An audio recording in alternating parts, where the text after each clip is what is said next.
The staccato rhythm of my heels against the marble floor echoed through the cavernous foyer, each step a tiny rebellion against the silence that ruled Vittorio Ricci's mansion. I kept my eyes down, counting the veins in the polished stone beneath me, anything to avoid meeting the gazes of the security personnel stationed at every corner. They never looked directly at me anyway. To them, I was just another piece of furniture, another service worker who moved through these halls like a ghost.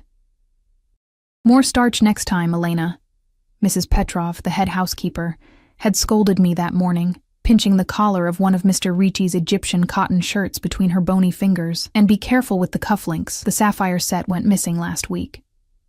The accusation hung in the air between us, unspoken but clear. I wanted to tell her that I'd never steal, that my mother had raised me better than that, even after she was gone, but I needed this job more than I needed dignity.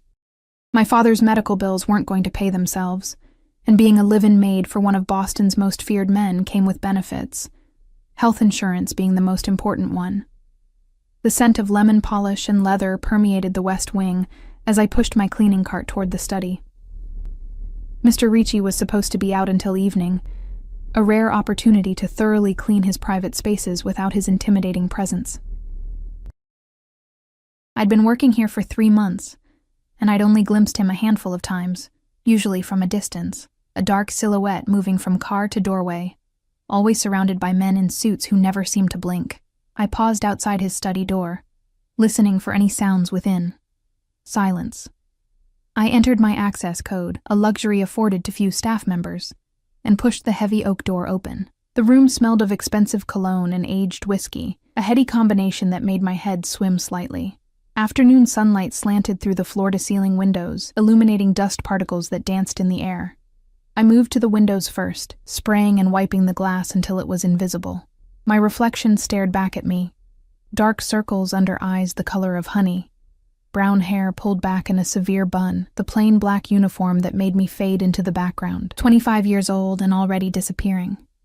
I worked methodically around the room, dusting leather-bound books, polishing the mahogany desk, and vacuuming the Persian rug. The minutes ticked by on the antique grandfather clock in the corner, each swing of the pendulum reminding me that my time alone in this sanctuary of power was limited. When I reached his desk, I hesitated. We were strictly forbidden from touching Mr. Ricci's papers, even to straighten them, Mrs. Petrov had warned. But several documents had fallen to the floor, and a glass with amber liquid residue sat dangerously close to what looked like important contracts. I carefully moved the glass, wiping the ring of moisture it had left behind. As I bent to collect the papers, a name caught my eye. Cardelli, my father's cardiologist. I froze, my heart suddenly hammering in my chest. I shouldn't read this. I knew I shouldn't, but my eyes were already scanning the document, a list of names with numbers beside them. Enormous numbers. My father's name was there too, with a figure that made my stomach drop. The sudden sound of voices in the hallway sent a jolt of panic through me. I quickly gathered the papers, trying to arrange them exactly as they had been. But in my haste, I knocked over the glass, sending whiskey splashing across the desk and onto the front of my uniform. "Shit!" I hissed, frantically dabbing at the liquid with my cleaning cloth. The voices grew louder, and I recognized one of them, the low, resonant tone that could only belong to Vittorio Ricci himself. My hands shook as I tried to clean up the mess, but it was too late. The study door swung open. Time seemed to slow as he entered. In person, he was even more imposing than the glimpses I'd caught. Tall and broad-shouldered, he filled the doorway with his presence. Black hair, slightly graying at the temples, was swept back from a face that could have been carved from stone, all sharp angles and cold symmetry. But it was his eyes that held me frozen in place, dark as midnight and just as fathomless. Behind him stood 2 of his ever-present guards, and a man I'd never seen before, thin and nervous-looking, clutching a briefcase to his chest like a shield. Mr. Ricci's gaze moved from my face to the wet documents on his desk, then to the empty glass in my hand. His expression remained perfectly neutral, which somehow terrified me more than anger would have. "Sir, I'm so sorry," I stammered, my voice barely audible. "I was just cleaning and—" "Leave us," he said, not to me, but to his companions. The nervous man looked relieved, but the guards hesitated. "Now," Mr. Ricci added, his voice soft but carrying an unmistakable edge. The men retreated, closing the door behind them. I was alone with him. The silence stretched between us, thick enough to choke on. "You're reading my documents," he stated finally. Not a question. "No, sir," I lied instinctively, then immediately regretted it as his eyebrow arched slightly. I saw them on the floor and was picking them up. I didn't mean to—" "Your name?" he interrupted. "Elena Russo." "You're new." "3 months, sir." He moved closer, and I fought the urge to step back. His cologne enveloped me, sandalwood and something darker, more primal. He reached past me, his sleeve brushing my arm, and picked up the damp papers. I noticed his hands, strong, with long fingers and perfectly manicured nails. A heavy gold signet ring adorned his right hand. "Do you know what these are, Elena Russo?" he asked, his voice deceptively casual. I shook my head, the lie bitter on my tongue. "Your father is Michael Russo," he continued, his eyes never leaving my face. "Admitted to Massachusetts General 4 months ago. Congestive heart failure. The floor seemed to tilt beneath me. "How do you—" "I know everyone who works for me." He set the papers down and circled around me, like a predator sizing up prey. "Everyone who lives under my roof." "I didn't steal anything," I blurted out. Mrs. Petrov mentioned missing cufflinks, but I would never— A flicker of something crossed his face. Amusement, perhaps. "I'm not concerned about cufflinks, Elena." He leaned against his desk, arms crossed over his chest. "The tailored suit he wore probably cost more than I made in a year. Your father's medical bills, they're substantial." It wasn't a question, so I didn't answer. I was struggling to breathe, my uniform suddenly too tight, too hot. "Do you know who I am?" he asked, his voice dropping lower. "What I do?" Of course I knew. Everyone in Boston knew the Ricci family name, whispered it with a mixture of fear and respect. But the official story was that he was a businessman, an investor, a philanthropist even, with donations to hospitals and schools across the city. "You're my employer," I said carefully. The corner of his mouth twitched. "I'm much more than that." He picked up a pen from his desk, turning it between his fingers. "Tell me, Elena, why did you take this job?" "I needed the money, for my father."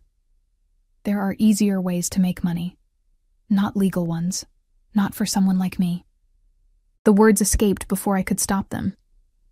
He studied me for a long moment, his dark eyes unreadable. "No," he finally agreed.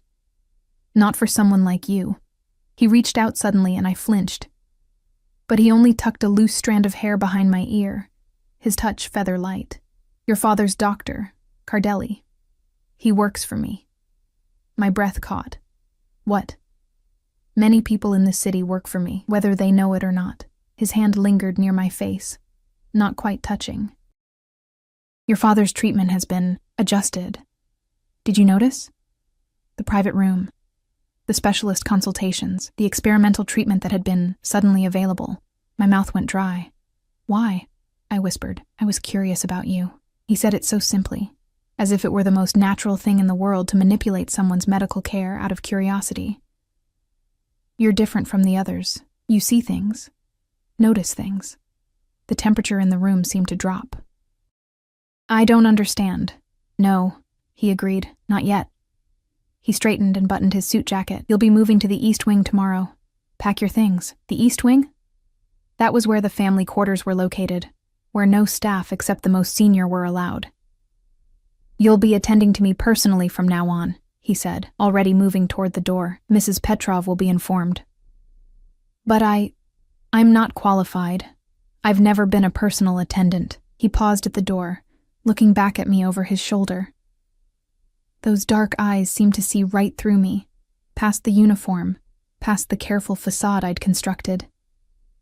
"You're exactly what I need, Elena Russo. Don't be late." After he left, I stood motionless in the center of the study, the scent of whiskey and cologne still hanging in the air. My future had just been rewritten by a man who collected people like others collected art, valuable assets to be displayed or hidden away at his pleasure. The grandfather clock chimed 4 times, startling me back to reality. I had to call my father to verify he was all right. But as I reached for my phone, I noticed something on the desk that hadn't been there before, a small key with an ornate handle. Next to it was a note in elegant handwriting. East Wing, Suite 3. Midnight. I picked up the key with trembling fingers, its weight disproportionate to its size. Something told me that once I used it, there would be no going back to the invisible girl who polished marble and folded laundry. Outside the study windows, dark clouds gathered on the horizon, promising a storm. I slipped the key into my pocket and continued cleaning, trying to ignore the feeling that I too was being polished and prepared, made ready for a purpose I couldn't yet see. The east wing of the Ricci mansion was like stepping into another world. While the staff quarters in the west wing were functional and plain, everything here spoke of opulence and power. The hallways were wider, the ceilings higher, the artwork on the walls original rather than reproductions. Even the air felt different, heavier somehow, charged with secrets. Mrs. Petrov had been speechless when Mr. Ricci's head of security, a granite-faced man called Dante, had informed her of my promotion. Her thin lips had pressed into an even thinner line as she helped me gather my few belongings. "Be careful, girl," she'd whispered when Dante stepped away. "Mr. Ricci doesn't take personal attendance. Not ever." The worry in her eyes had been genuine, and it frightened me more than any threat could have. Now, as I stood in the suite that would be my new quarters, I understood her concern. This wasn't a servant's room. It was a luxurious bedroom with an adjoining sitting area and private bathroom. A king-sized 4-poster bed dominated the space, draped in midnight blue silk that shimmered in the lamplight. The windows overlooked the estate's manicured gardens, now silvered by moonlight. My few possessions looked pathetic when I set them on the marble-topped dresser. A hairbrush, a dog-eared paperback, a framed photo of my parents from before my mother's death. I placed my phone beside them and checked the time. 11:45 p.m., 15 minutes until midnight. I'd spent the evening in a daze, mechanically unpacking and then pacing the room. I'd called my father at the hospital, relieved to hear his voice, stronger than it had been in weeks. He'd sounded almost like his old self, before the heart attack that had stolen his vitality. When I'd asked about his new treatments, he'd been enthusiastically positive. "The doctor says I'm making remarkable progress," he'd told me. "A miracle case," he called it. A miracle with Vittorio Ricci's fingerprints all over it. I changed out of my uniform and into the only decent clothes I owned, black jeans and a simple blue sweater. As I brushed out my hair, letting it fall loose around my shoulders instead of in its usual severe bun, I hardly recognized the woman in the mirror. 3 months of working in this house had hollowed out my cheeks and darkened the circles under my eyes. But there was something else there now, too. A wariness. A hardness that hadn't been there before. At 11:58, I took the key from my pocket and left my room. The hallway was dimly lit and silent. I moved quietly, following the numbering on the doors until I reached Suite 3. My heart hammered against my ribs as I slid the key into the lock. It turned smoothly, and the heavy door swung open without a sound. The room beyond was dark except for a single lamp burning on a side table. It illuminated what appeared to be a private study, smaller than the main one downstairs but no less imposing. Floor-to-ceiling bookshelves lined one wall, while another featured a large fireplace with dying embers glowing in the grate. A leather sofa and 2 armchairs were arranged in front of it. "Close the door." The voice came from the shadows beyond the lamp's reach. I did as instructed, my fingers fumbling with the key as I locked it behind me. Vittorio Ricci emerged from the darkness, a tumbler of amber liquid in his hand. He'd removed his suit jacket and tie, and the top buttons of his shirt were undone, revealing a glimpse of tanned skin and a gold chain.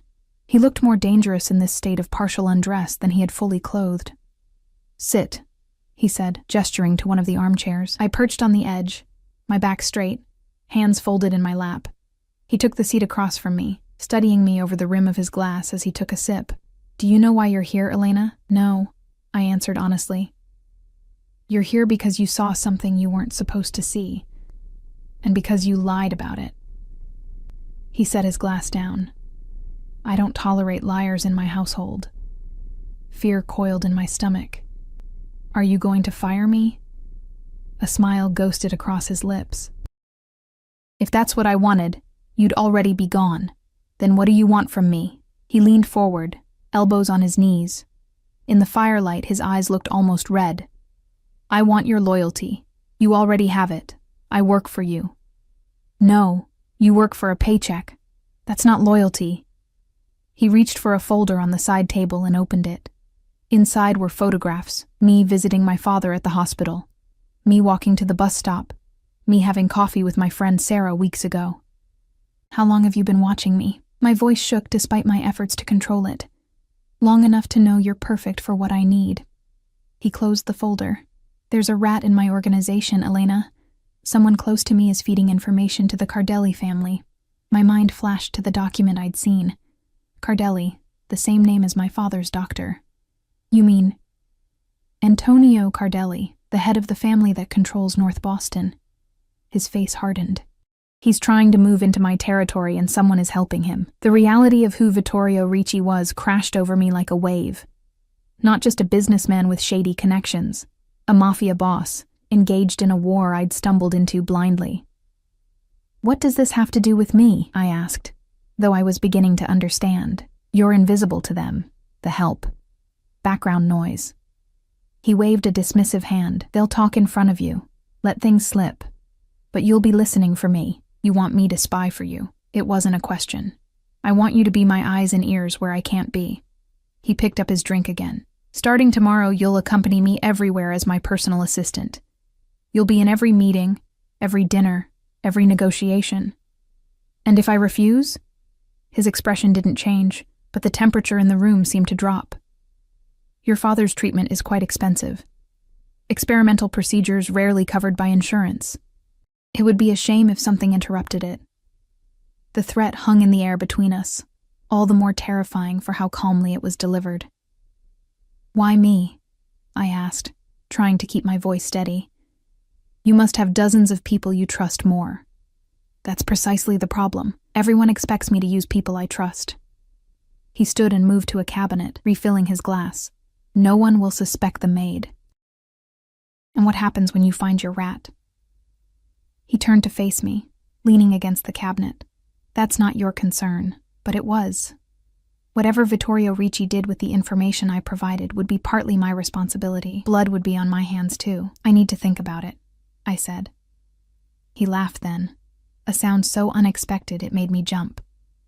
No, Elena, you don't. He crossed the room and stood directly in front of me, forcing me to tilt my head back to meet his gaze. You made your decision the moment you took that key.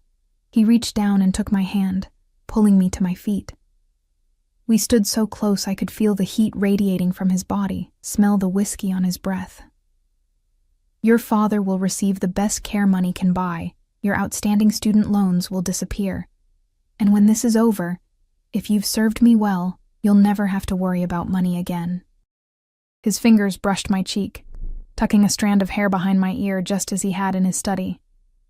All you have to do is stay close to me and listen. And report everything I hear. Everything, he confirmed. I should have been repulsed. Should have found the strength to walk away, consequences be damned. But there was something in the intensity of his gaze that held me captive, something beyond fear that made my pulse quicken. When do I start? I asked, my voice barely audible. His smile was slow and victorious. You already have. He stepped away, breaking the spell. Tomorrow morning, 7 a.m., wear this. He handed me a garment bag that had been hanging by the door. You're no longer staff, Elena. You're an extension of me now. You'll dress accordingly. I took the bag, feeling the weight of expensive fabric within. One last thing. He moved to his desk and withdrew a small black box. When he opened it, a delicate gold necklace nestled on velvet, a small diamond pendant catching the light. A gift to mark our new arrangement. Before I could protest, he was behind me, his fingers brushing the nape of my neck as he fastened the clasp. The pendant rested just below my collarbone, cool against my skin. Beautiful, he murmured, his hands lingering on my shoulders. Now, everyone will know you're under my protection, or that I belong to him. The distinction felt dangerously blurred. Get some rest, he said, moving toward the door. Tomorrow will be illuminating. He unlocked the door and held it open for me, a gesture so at odds with what had just transpired that it momentarily confused me. As I passed him, he caught my wrist, his grip firm but not painful. "Remember, Elena, eyes open, ears sharp." His voice dropped to a whisper, "and stay close to me at all times. Some of my associates aren't as civilized as I am." I nodded, unable to find my voice. He released me, and I stepped into the hallway, the garment bag clutched to my chest like armor. "Good night, Elena Russo," he called after me, his voice echoing in the empty corridor. Sweet dreams, but my dreams that night were anything but sweet. They were filled with shadowy figures and whispered threats, blood-stained documents and golden chains that tightened around my throat. And through it all, a pair of dark eyes watched, patient and hungry. Morning arrived too quickly. I woke disoriented, momentarily forgetting where I was until the silk sheets reminded me. The events of the previous day crashed back, and I sat up, my hand automatically reaching for the diamond pendant still around my neck. Not a dream, then. I showered and opened the garment bag Vittorio had given me. Inside was a tailored black dress, simple but clearly expensive, with a matching blazer. Classic Louboutin heels and a small leather purse completed the ensemble. Everything fit perfectly, which meant he'd known my measurements before I'd ever set foot in his private study. The thought sent a chill down my spine.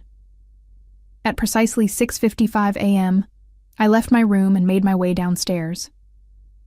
The main foyer was already bustling with activity, security personnel checking communications devices, staff preparing for the day. Several glanced my way, their expressions ranging from surprise to suspicion. I was no longer one of them. "Ms. Russo." Dante, the head of security, approached me. His face betrayed no emotion, but I sensed his assessment in the way his eyes scanned me from head to toe. "Mr. Ricci is waiting in the car." He escorted me outside, where a sleek black Bentley idled in the circular driveway. A driver stood beside it, opening the rear door as we approached. Inside, Vittorio Ricci sat reviewing documents on a tablet. He looked up as I slid in beside him, his eyes flickering over my transformation with approval. "You clean up well," he remarked, returning to his tablet. "Thank you," I replied, uncertain how to navigate this new dynamic. "Today we have meetings with 3 of my captains, followed by lunch with Commissioner Hayes." He spoke without looking up. "I've had your background adjusted. As far as anyone is concerned, you've been my executive assistant for the past year, recently relocated from my Miami office." Miami? I've never even been to Florida. Now he did look at me, amusement dancing in his eyes. "Then we should work on your tan." He returned to his tablet. "There's a dossier in the compartment beside you. Memorize it before we reach downtown." The dossier contained profiles of everyone we would meet that day. Names, relationships, business interests, personal weaknesses. It read like something from a spy novel, not the life I had stumbled into. By the time the Bentley glided to a stop outside a nondescript building in the financial district, I had committed most of it to memory. "Ready?" Vittorio asked, watching me tuck the dossier away. I nodded, though I felt anything but ready. He must have sensed my nervousness because he leaned closer, his voice dropping to a murmur. "Remember, you belong at my side now. Act like it." The confidence in his voice steadied me. I straightened my shoulders and followed him out of the car, conscious of the way the security detail immediately formed a protective circle around us. Dante walked ahead, another guard behind, while 2 more flanked us. Their vigilance made me realize just how dangerous Vittorio's world truly was. Inside, the building's plain exterior gave way to an opulent private club. Dark wood paneling and leather furniture created an atmosphere of old-world luxury. A host greeted Vittorio with a deferential bow. "Mr. Ricci, your usual room is prepared." As we moved through the club, conversations hushed and heads turned. I felt eyes tracking our movement, curious, assessing, some openly hostile. I kept my gaze forward, my expression neutral, even as my heart hammered against my ribs. The private room was at the back, a spacious area with a large table and views of the harbor. 3 men rose as we entered. The first, a silver-haired gentleman with a meticulously trimmed beard, I recognized from the dossier as Marco Vannucci, Vittorio's consigliere and oldest ally. The second was younger, maybe in his 30s, with sharp features and calculating eyes. Luca Salvatore, who handled the family's legitimate businesses. The third was built like a boxer, his expensive suit straining across broad shoulders. Dominic Russo, no relation to me, responsible for security operations, a euphemism I didn't want to explore further. "Gentlemen," Vittorio greeted them, gesturing for everyone to sit. "I believe you haven't met my assistant, Elena."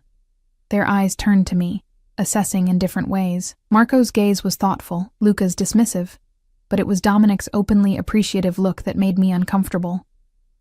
"A new face," Marco commented. "From Miami, yes? Elena has been invaluable there," Vittorio replied smoothly. "I decided it was time to bring her into our Boston operations. Pretty upgrade from the last one," Dominic remarked with a smirk. Vittorio's expression didn't change, but something in the air shifted. "Elena will be taking notes today," he said, his tone making it clear the subject of my appearance was closed. I opened the leather portfolio I'd been provided and prepared to write, though I knew the real purpose was to listen for inconsistencies, for hints of betrayal. The meeting proceeded, a discussion of territory disputes, profit margins, and distribution channels thinly veiled as legitimate business concerns. I wrote diligently, noting who spoke, what they said, and, more importantly, what they didn't say. Luca seemed particularly evasive about a warehouse operation in South Boston, while Dominic was unusually interested in the schedule for a shipment coming in next week. When the conversation turned to the Cardelli family, I felt Vittorio's attention sharpen beside me. "They're getting bolder," Dominic reported. "Two of our collection guys were approached last week, offered double their salary to switch sides." "Did they accept?" Vittorio asked, his voice dangerously soft. "No," Dominic assured him quickly. "They reported it immediately." "And what message did you send in return?" "A clear one."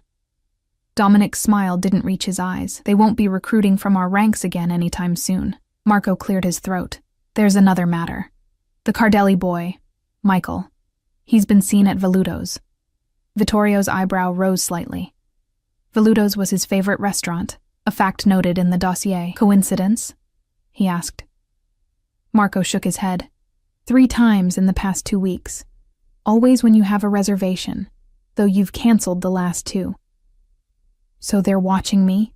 Vittorio mused, seemingly unconcerned. "Or someone is telling them my schedule." The temperature in the room dropped several degrees. No one spoke for a moment, each man suddenly very interested in their drinks. "Increase security," Vittorio finally said. "Change my reservations last minute. And find out who's talking." The meeting continued, but the easy camaraderie was gone, replaced by a tension that lingered until Vittorio finally stood, signaling the end of the discussion. As the men filed out, he placed his hand at the small of my back, a gesture that might have appeared casual, but effectively kept me from leaving with them.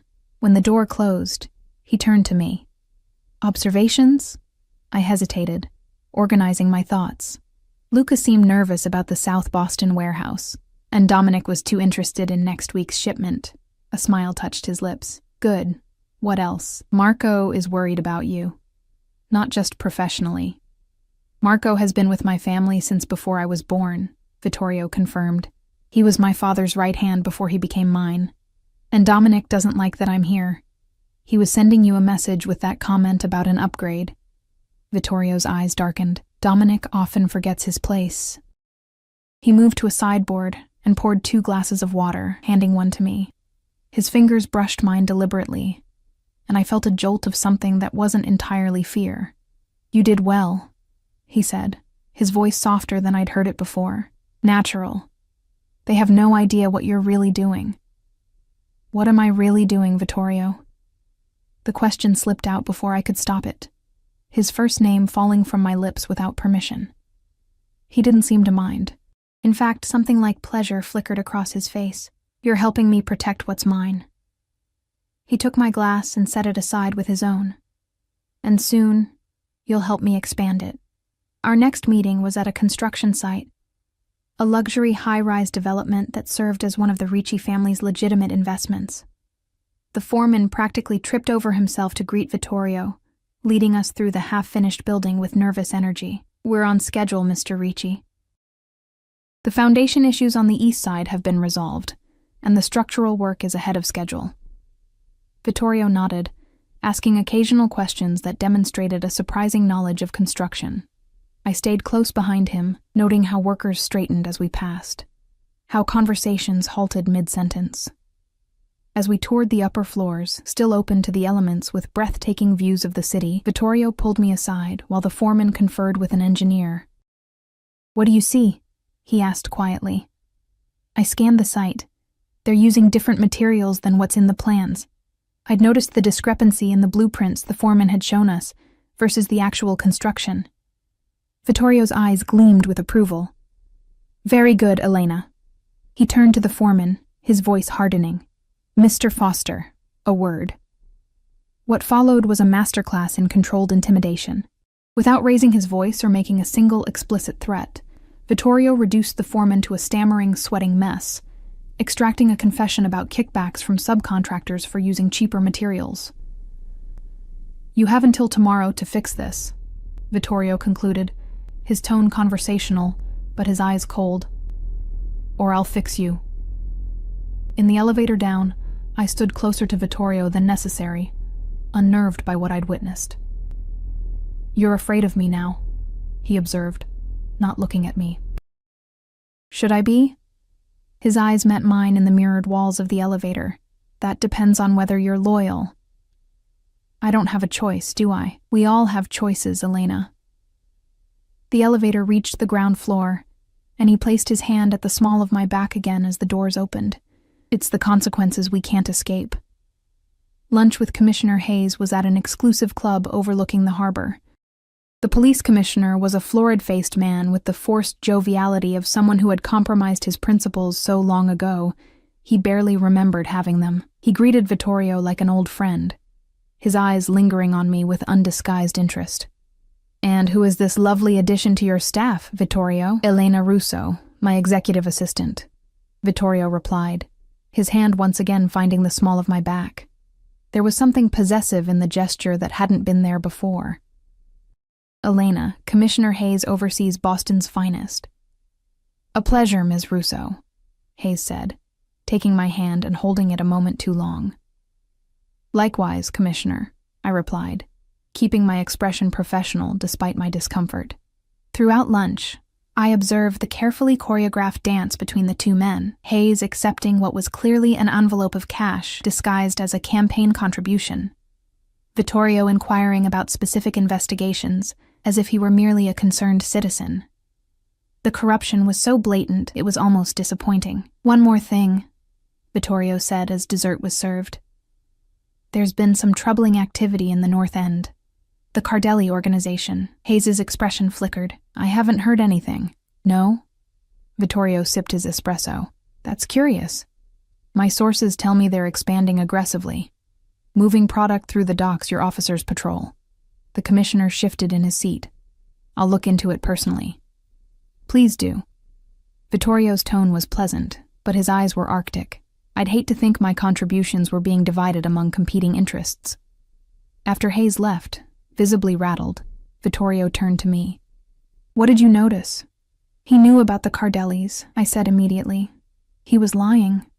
Vittorio nodded, looking pleased. "The commissioner has been on my payroll for 8 years, but lately his loyalty has become flexible." "You think he's the one feeding information to the Cardellis?" "Perhaps, or he knows who is." He checked his watch. "One more stop before we return home." The final meeting of the day was at a small Italian restaurant in the North End, the very territory controlled by the Cardelli family. I tensed as we entered, noting how Dante and the security team seemed on high alert. "Is this safe?" I whispered to Vittorio. His hand squeezed my waist lightly. No one would dare touch me in broad daylight. A dangerous smile played at his lips. "Besides, sometimes it's good to remind your enemies you're not afraid to walk in their backyard." The restaurant owner greeted Vittorio effusively, kissing both his cheeks and leading us to a private room in the back. There, a middle-aged woman waited, elegant in a simple black dress, her dark hair streaked with silver. "Vittorio," she said, rising to embrace him. It's been too long. Isabella. He returned her embrace warmly. You look well. She turned to me, curiosity in her sharp eyes. And who is this? Elena Russo, my new assistant, Vittorio replied. Elena, this is Isabella Cardelli, Antonio's sister. My blood froze. We were meeting with the enemy, with the sister of the man Vittorio had described as trying to take over his territory. I struggled to keep my expression neutral as Isabella assessed me with calculating eyes. Russo, she repeated. Any relation to the Russos of Providence? No, I replied, finding my voice. My family isn't connected. She smiled, though it didn't reach her eyes. Everyone is connected in some way, dear. Over a meal of exquisite pasta and wine I barely tasted, I watched the strange dance between Vittorio and Isabella. They spoke of neutral topics, art exhibitions, mutual acquaintances, reminiscences of times past, while underneath ran currents of something deeper and more dangerous. Antonio asks after you, Isabella mentioned casually as dessert was served. Does he? Vittorio's tone was equally casual. You can tell my old friend I'm in excellent health. He'll be pleased to hear it. She sipped her wine. He's always admired your resilience. And I've always admired his ambition. Misplaced though it often is. Their eyes met in what seemed like a silent battle of wills. I held my breath, feeling like I was watching two predators circle each other. Such a shame we can't all be friends again, Isabella finally said, breaking the tension. Like in the old days. The old days are gone, Isabella. Vittorio's voice was soft but firm. Some bridges can't be rebuilt once they're burned. As we prepared to leave, Isabella took my hand in both of hers. Take care, Elena Russo, she said, her grip surprisingly strong. Working so closely with Vittorio can be hazardous to one's health. I'll keep that in mind, I replied, meeting her gaze steadily. Outside, twilight was falling over the city, casting long shadows between buildings. As we walked to the car, I felt Vittorio's hand at my back again, more protective than possessive now. Why did we meet her? I asked once we were safely inside the Bentley. She's the enemy's sister. Keep your friends close, Elena, he replied, looking out at the darkening streets. And your enemy's close enough to kiss. The car pulled away from the curb, carrying us back toward the mansion that had become both my prison and my protection. In less than 24 hours, my world had transformed completely. I had entered Vittorio Ricci's inner circle, seen the corruption and power that fueled his empire, and somehow remained standing. But as I watched his profile in the fading light, I couldn't shake the feeling that I had only glimpsed the surface of the dangerous game I was now playing, and that the most treacherous current still lay ahead. The next 2 weeks passed in a blur of meetings, private dinners, and clandestine encounters that gave me an increasingly clear picture of Vittorio Ricci's empire. By day, I stood at his side, the perfect assistant, efficient, observant, and always one step ahead of his needs. By night, I reported everything I had seen and heard, watching as he pieced together the puzzle of betrayal with cold precision. I learned that Vittorio's organization extended far beyond Boston, with interests in New York, Miami, and even overseas. I learned that his legitimate businesses, real estate, import-export, construction, generated almost as much revenue as his illicit operations. And I learned that the war with the Cardelli family had deeper roots than simple territorial disputes. Antonio and I grew up together, Vittorio told me one evening as we sat in his private study.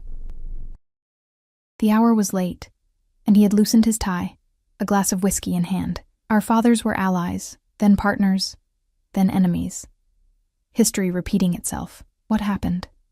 I asked, emboldened by the quiet intimacy that had begun to develop between us during these late-night debriefings. A shadow crossed his face. Antonio's sister, Isabella, the woman we met. She and I were engaged once. The revelation startled me. You were going to marry into the Cardelli family? It was arranged by our fathers. A merger of empires. His eyes were distant, focused on memories. But Antonio was jealous. He always wanted what I had. When I took over after my father's death, he couldn't stand that I outranked him, so he poisoned the relationship. spread rumors about me to Isabella, about Isabella to me, and the engagement ended, in blood. Vittorio confirmed, his voice hardening. My younger brother confronted Antonio. They argued. My brother ended up dead in the harbor. I gasped softly. Did Antonio... He denied it. Isabella believed him. Vittorio drained his glass. 2 months later, Antonio's right-hand man was found in a similar condition.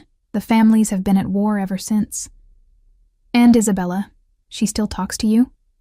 Family is complicated in our world, Elena. He set his glass down and leaned forward.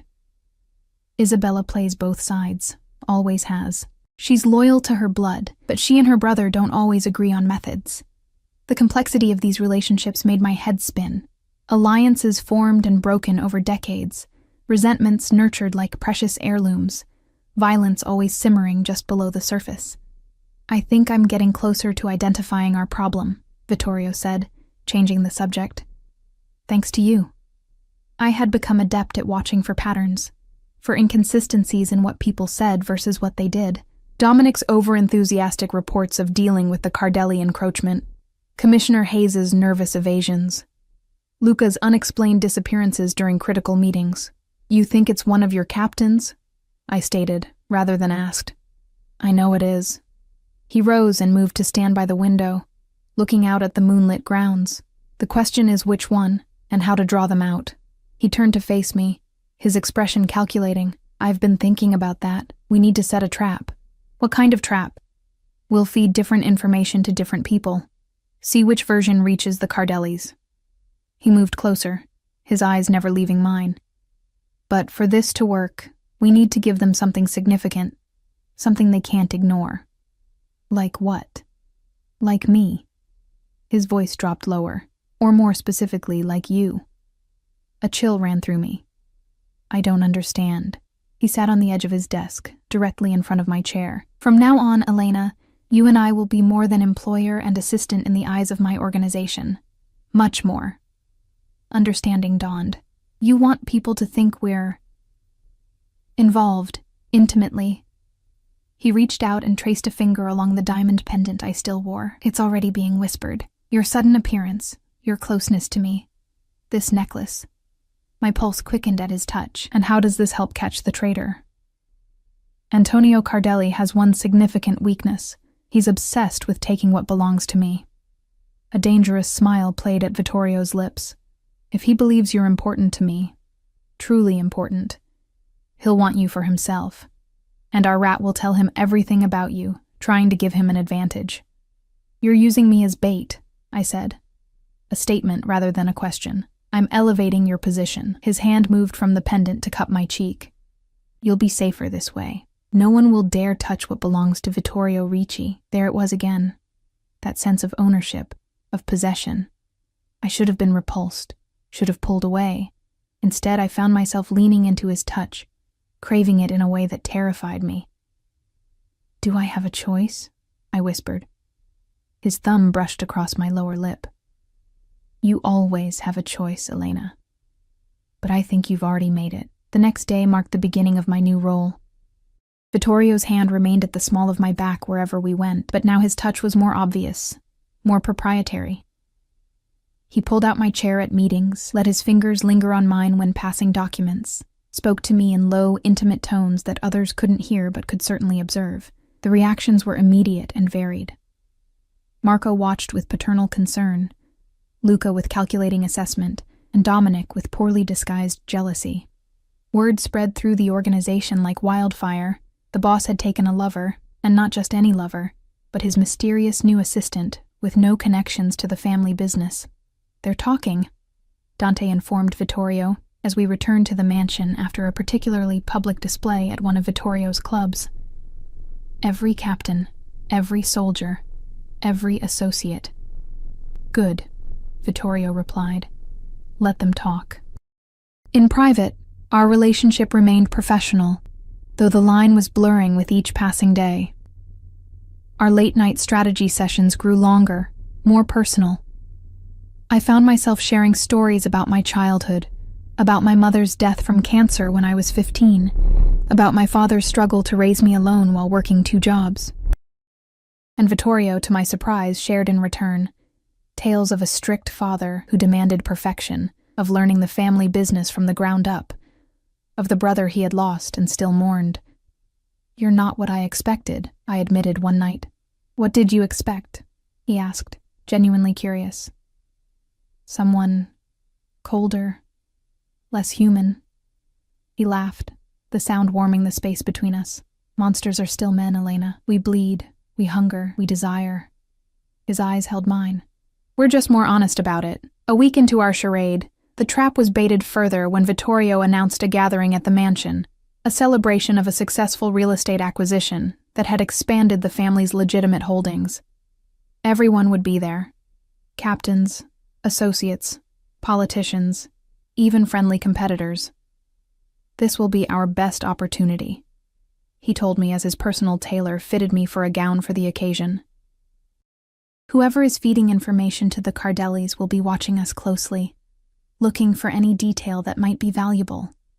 The night of the party arrived, and I barely recognized myself in the mirror. The gown Vittorio had chosen was a deep burgundy, form-fitting and elegant, with a daring back that left most of my skin exposed. The diamond pendant he'd given me was joined by matching earrings, another gift to solidify the illusion of our relationship. When I descended the grand staircase to the foyer where Vittorio waited, the look in his eyes made me wonder how much of this was still an act. "Magnificent," he murmured, taking my hand and bringing it to his lips. The mansion's ballroom had been transformed for the occasion, crystal chandeliers casting golden light over the assembled guests. I recognized many faces from our meetings and encounters over the past weeks, along with politicians, judges, and business leaders whose support Vittorio had purchased one way or another. As we circulated through the crowd, Vittorio kept me close, his hand a constant presence at my waist. He introduced me not as his assistant, but simply as Elena, his tone making it clear that no further explanation was needed. I felt the weight of stares following us, some curious, some envious, some openly hostile. Dominic, in particular, watched from across the room, his expression darkening each time Vittorio's hand slipped lower on my back, or his lips brushed my ear. "He's seething," I whispered to Vittorio during a momentary reprieve.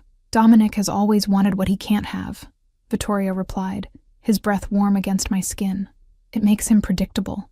As the evening progressed, the charade became increasingly difficult to maintain, not because I couldn't play my part, but because I was no longer certain how much of it was an act. The way Vittorio looked at me, touched me, spoke to me seemed to transcend our arrangement, awakening feelings I had fought to suppress since that first day in his study. We were dancing, his hand splayed possessively across my bare back, when he suddenly stiffened. Following his gaze, I saw Isabella Cardelli entering the ballroom, resplendent in silver, her arm linked with Commissioner Hayes's. "I didn't invite her," Vittorio murmured, his grip on me tightening. "She came with Hayes," I observed. "That seems significant." His eyes narrowed. "Very." We continued dancing, but Vittorio's attention was now divided, tracking Isabella as she moved through the crowd. When the music ended, he guided me toward a less crowded area of the ballroom. "Stay here," he instructed. "I need to have a word with our unexpected guest." "Is that wise?"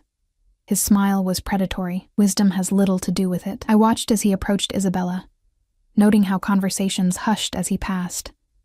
They exchanged what appeared to be pleasantries, though the tension in Vittorio's shoulders told a different story. So focused was I on their interaction that I didn't notice Dominic approaching until he was beside me, a champagne flute extended in offering. "You look thirsty," he said, his smile not reaching his eyes. I accepted the glass but didn't drink. "Thank you." "Quite the rapid promotion," he remarked, his gaze traveling over me in a way that made my skin crawl, from folding the boss's shirts to warming his bed. "You must have special talents." I met his gaze coolly. "Mr. Ricci values loyalty above all, something not everyone understands." His expression hardened. "I've been loyal to this family for 15 years. Where were you before 3 months ago?" "Nobody, nothing."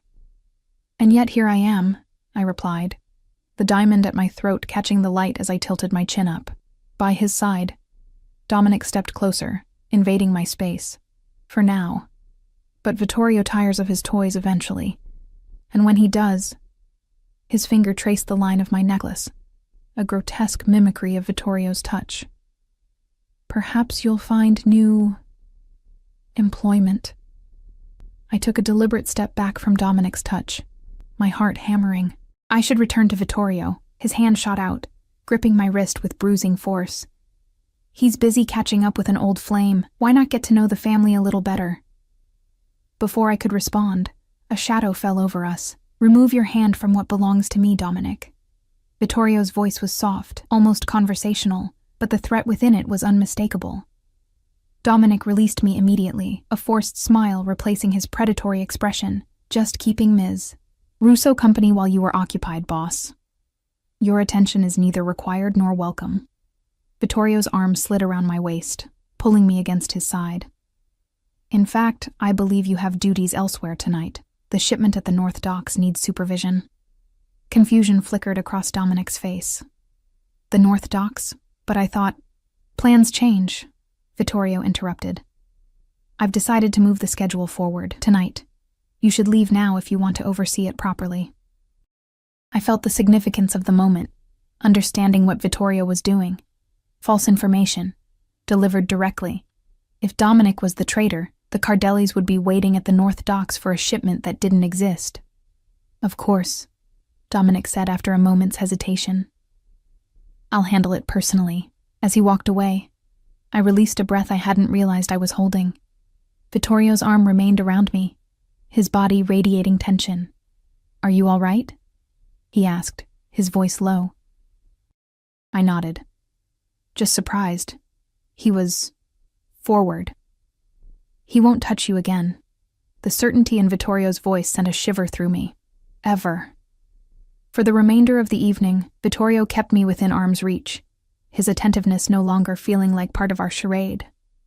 When we finally retired to the privacy of the East Wing, the stress of the evening caught up with me.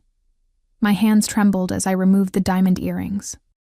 You handled Dominic well, Vittorio said, pouring us each a glass of brandy. Your instincts are good. Do you think he's the one? I asked, accepting the drink. We'll know soon enough. He loosened his tie, studying me over the rim of his glass.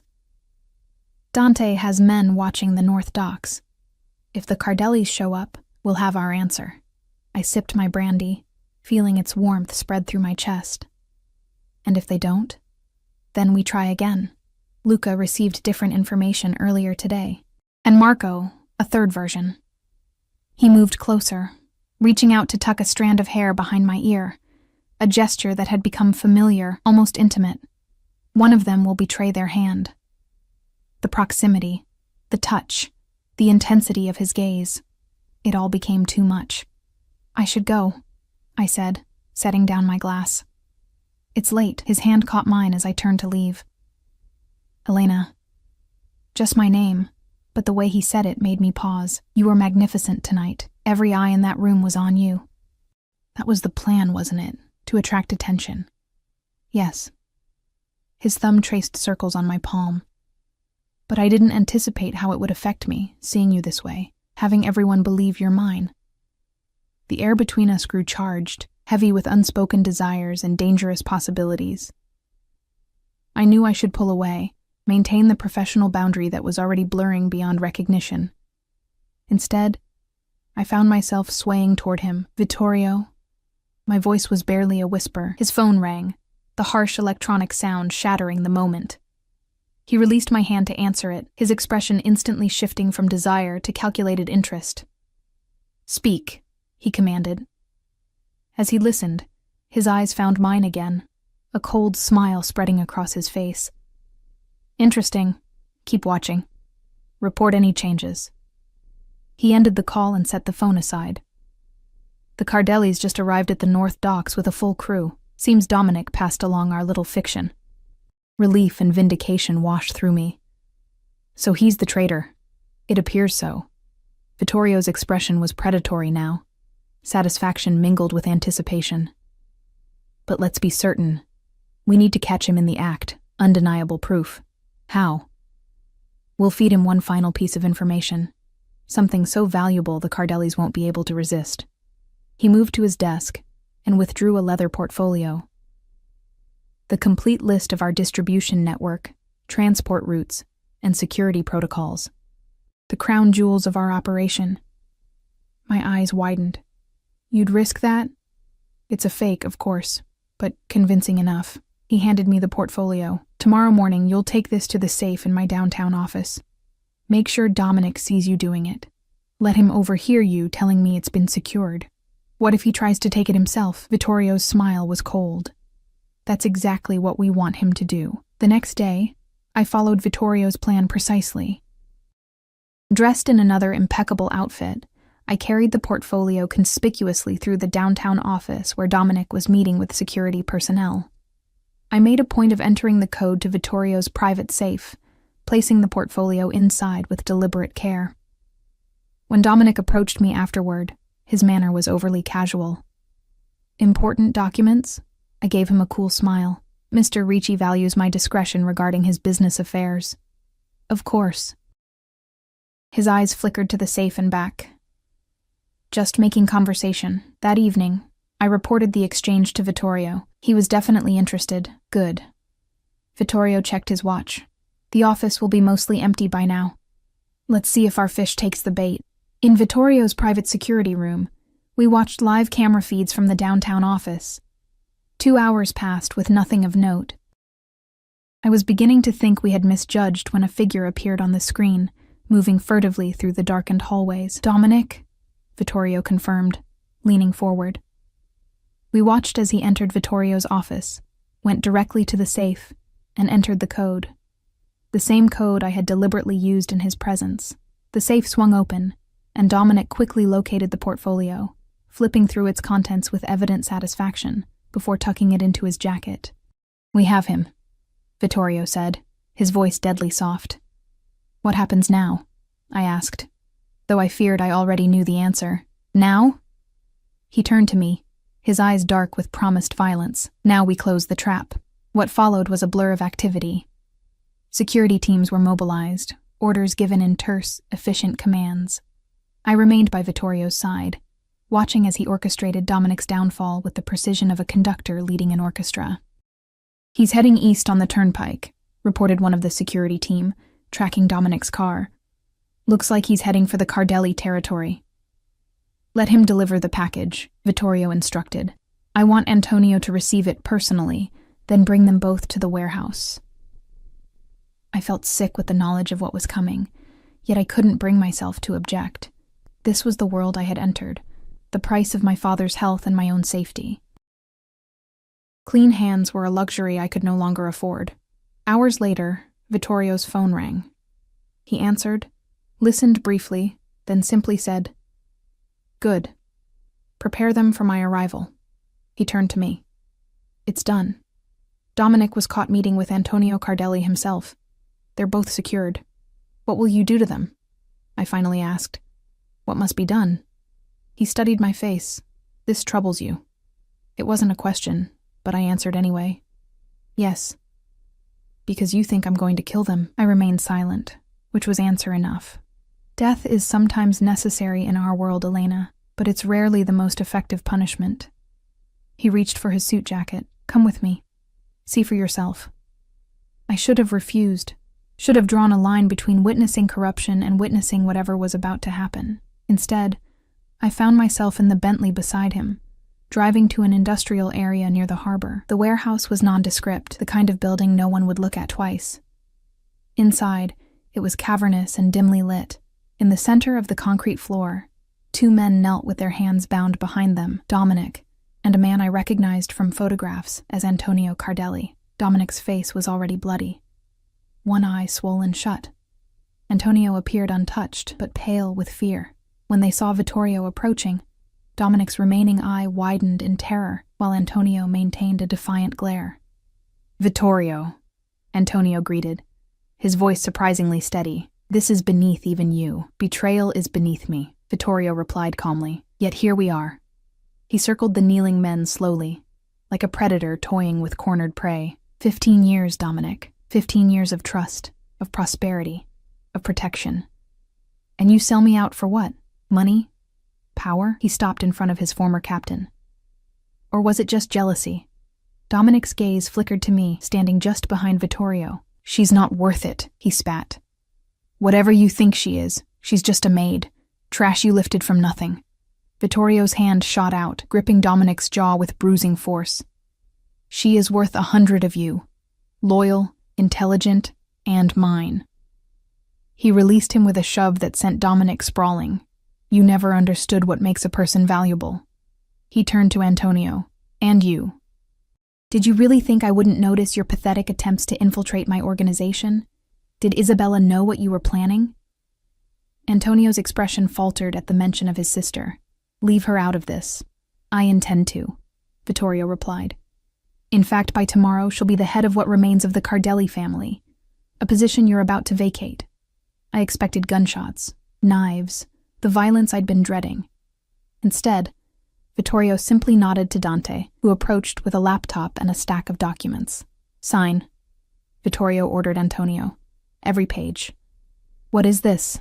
Antonio asked, suspicion evident.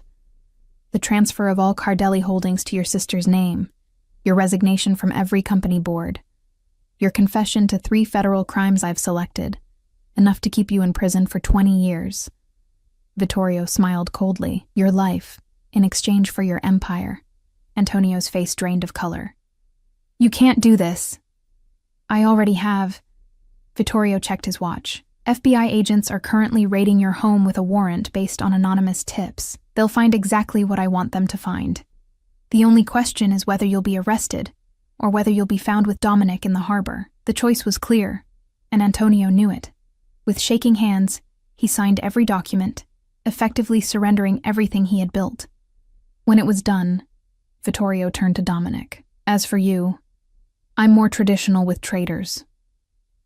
I closed my eyes, not wanting to witness what came next. But the expected gunshot never came.